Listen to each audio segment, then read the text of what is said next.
El Evangelio de San Lucas, capítulo 24, versículo 13.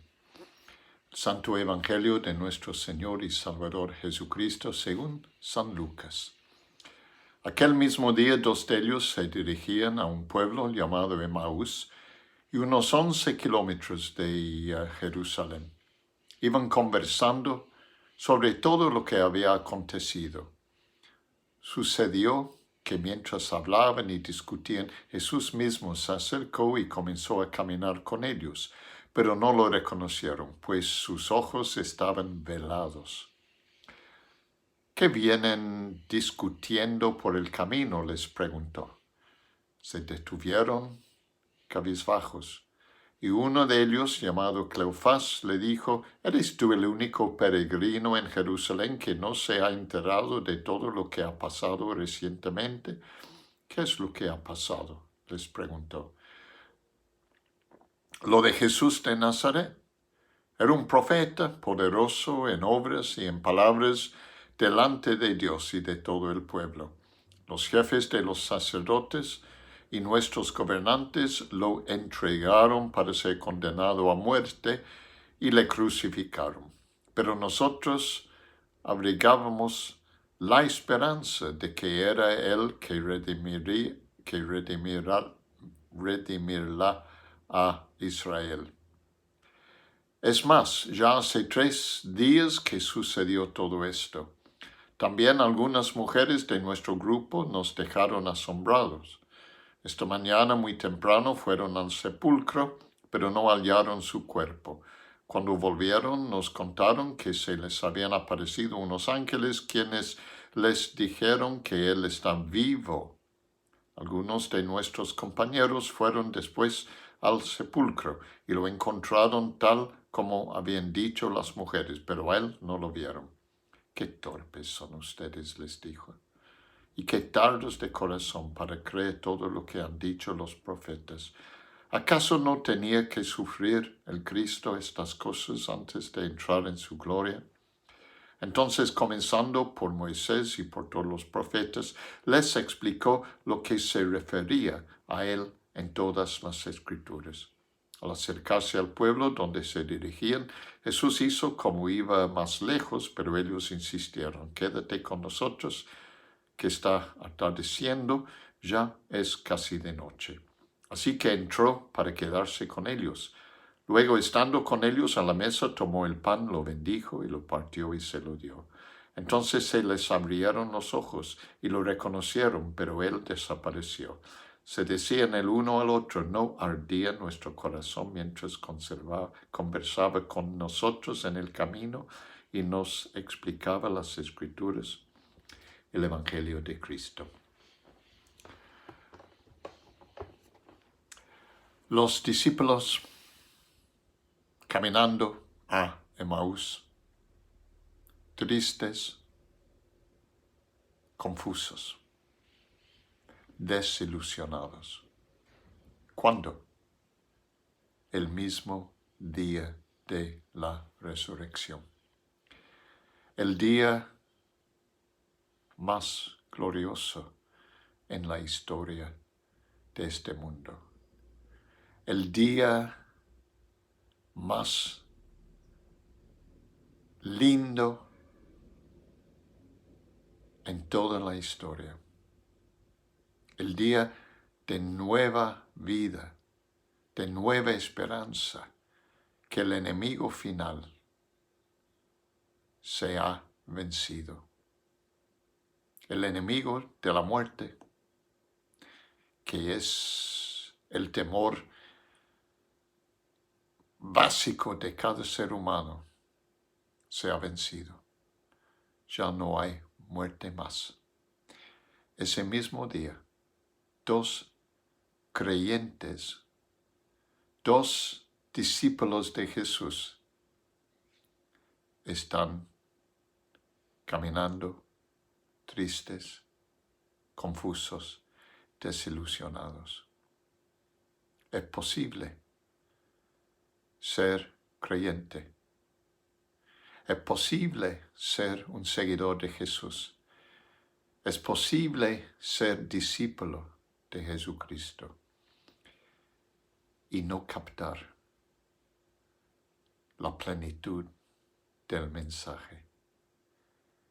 Y no hace falta que yo hoy les hago recordar que esa imagen de los discípulos tristes, desilusionados, confusos,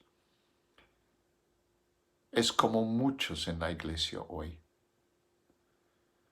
Hay una gran cantidad de personas que quieren seguir a Jesús, quieren creer, pero no logran poder superar sus actitudes de tristeza y de confusión. ¿Y por qué? Bueno, hay que considerar el pasaje nomás. ¿Qué fue el motivo que Jesús les dio? Jesús les dijo que eran torpes porque no habían creído lo que Dios ya había hablado.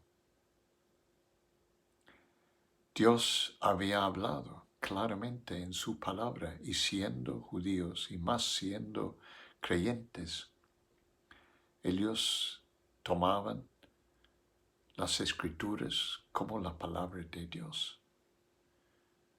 Pero es como si basaban sus actitudes no en la palabra, sino en lo que el mundo pensaba y decía. Como muchos hoy, muchos cristianos creen fielmente, de todo corazón, pero sus pensamientos reflejan no lo que Dios ha revelado en su palabra, sino lo que dice el mundo. Y yo quiero desafiarte a ti. ¿Cómo estás en tu manera de pensar? Tal vez tu corazón es un corazón enamorado de Jesús. Es un corazón que quiere sinceramente seguir, como los discípulos. Pero, ¿qué pasa en tu cabeza? Y les hago una pregunta puntual. Comparando la cantidad de tiempo que tú tomas en tu iPhone, en tu tablet, en la computadora, ¿cuánto tiempo estás tomando a considerar la palabra de Dios cada día? A caminar con Jesús, escuchando la palabra de Dios.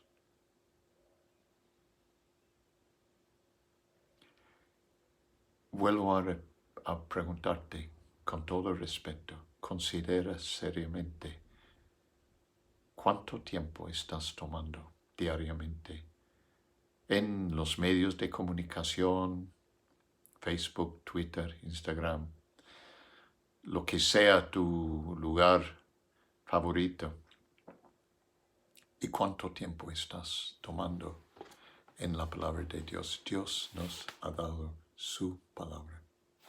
Tenemos la palabra escrita, pero es la palabra hablada, inspirada por el Espíritu Santo. Leyendo la palabra de Dios sabemos cómo es Dios, y más sabemos quiénes somos nosotros. Más sabemos que no obstante el pecado, hay perdón, y no obstante la muerte, hay vida y vida eterna. Entonces quiero aprovechar este momento juntos de animarte a salir de esa actitud torpe y necio, y como los discípulos caminando a Emmaús, de escuchar la palabra de Dios, de considerar la palabra de Dios, de ser transformado en el espíritu de tu mente, en tu manera de pensar, y nos debe encantar la forma en que los discípulos después hablan de su experiencia escuchando a Jesús exponiendo las Escrituras. No ardían nuestros corazones en nosotros. ¿Qué es lo que hace falta en nosotros y en la iglesia actualmente? Fuego. Fuego. Pasión. Entusiasmo. Convicción. Seguramente has leído de la vida de ese gran hombre de Dios, John Wesley, fundador del movimiento metodista. Un hombre como los discípulos, sincero, entregado, discípulo convertido, bautizado. Él formó en Oxford un club de miembros, incluyendo George Whitefield y su hermano también, Charles, para servir, y hacía muchas cosas con mucha sinceridad y mucho esfuerzo. Inclusive él se hizo misionero, se fue a los Estados Unidos como misionero, pero todo para él era un fracaso. Y volviendo de Estados Unidos hubo una tormenta, el barco casi hundió, pero él, escuchando a algunos cristianos adorando al Señor, no obstante la tormenta, reconoció su falta. Y luego, en un día, escuchando a alguien exponiendo la introducción de la carta a los romanos escrito por Lutero, de repente se le cayó la ficha y su corazón empezó a arder. Que Dios nos da corazones ardientes, pero también mentes alertas, llenas de la palabra de Dios, para que nosotros también podamos vivir en la luz de la resurrección y así reflejar la gloria de la salvación que Dios nos ha regalado. Que así sea. Que el Señor les bendiga.